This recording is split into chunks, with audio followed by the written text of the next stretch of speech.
도수치료 이제는 실손보험 안 된다고요? 최근 카톡 단체방에서 SNS에서 뉴스 댓글에서 이런 얘기들 많이 보셨죠?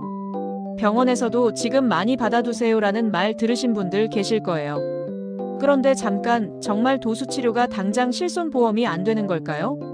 정부가 뭘 발표한 건지, 우리한테 실제로 어떤 영향이 있는지 제목만 보고 오해하기 너무 쉬운 상황입니다. 오늘 영상에서는 무엇이 사실이고 무엇이 오해인지, 그리고 우리가 꼭 알아야 할 핵심만 정리해드리겠습니다. 먼저 정부가 실제로 발표한 내용은 무엇인가를 이해해야 합니다.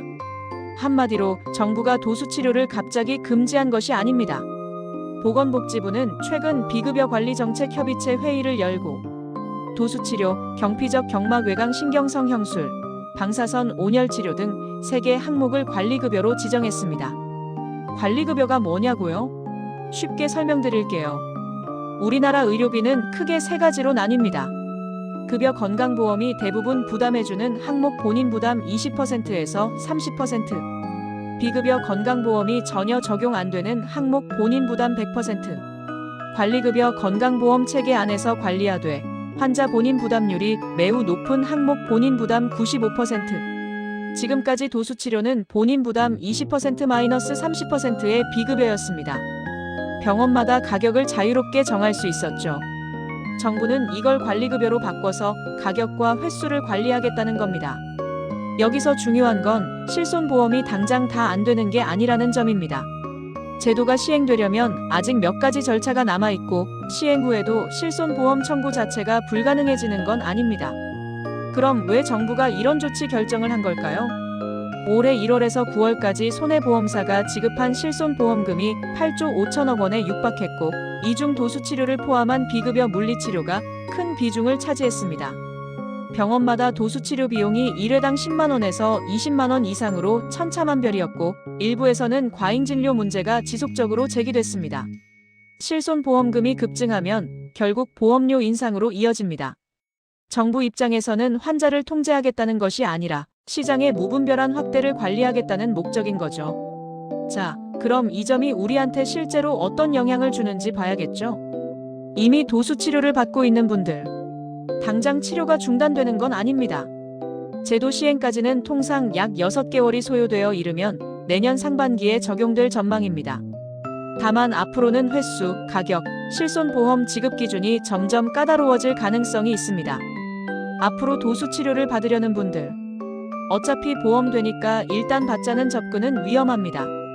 4세대 실손보험 가입자는 도수치료를 10회 이용할 때마다 병적 완화 증명서를 제출해야 합니다.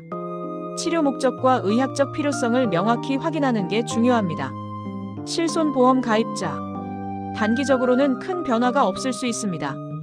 하지만 중장기적으로는 보험금 지급 기준이 강화되고 약관에도 반영될 가능성이 있습니다.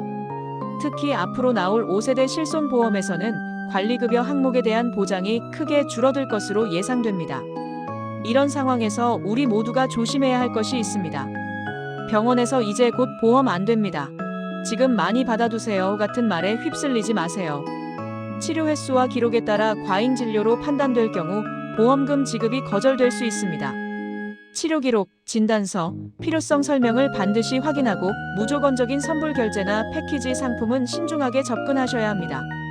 그럼에도 이용 가능한 부분은 무엇인가를 알아볼 차례입니다. 그렇다고 도수치료를 아예 못 받는 건 아닙니다. 의학적 필요성이 명확한 도수치료는 여전히 가능합니다. 관리급여는 금지가 아니라 관리입니다. 본인에게 실제로 도움이 되는 치료라면 비용과 횟수를 정확히 이해한 상태에서 충분히 선택할 수 있습니다. 중요한 건 왜 이 치료가 필요한지를 명확히 아는 것입니다. 마지막으로 도수치료가 실손보험이 안 되는지의 대책을 정리하겠습니다. 도수치료가 전면 금지된 것도 아니고 실손보험이 당장 다 안 되는 것도 아닙니다. 정부는 가격과 이용 기준을 관리하겠다는 것이고 우리는 그 변화 속에서 더 신중하게 치료를 선택해야 한다는 겁니다.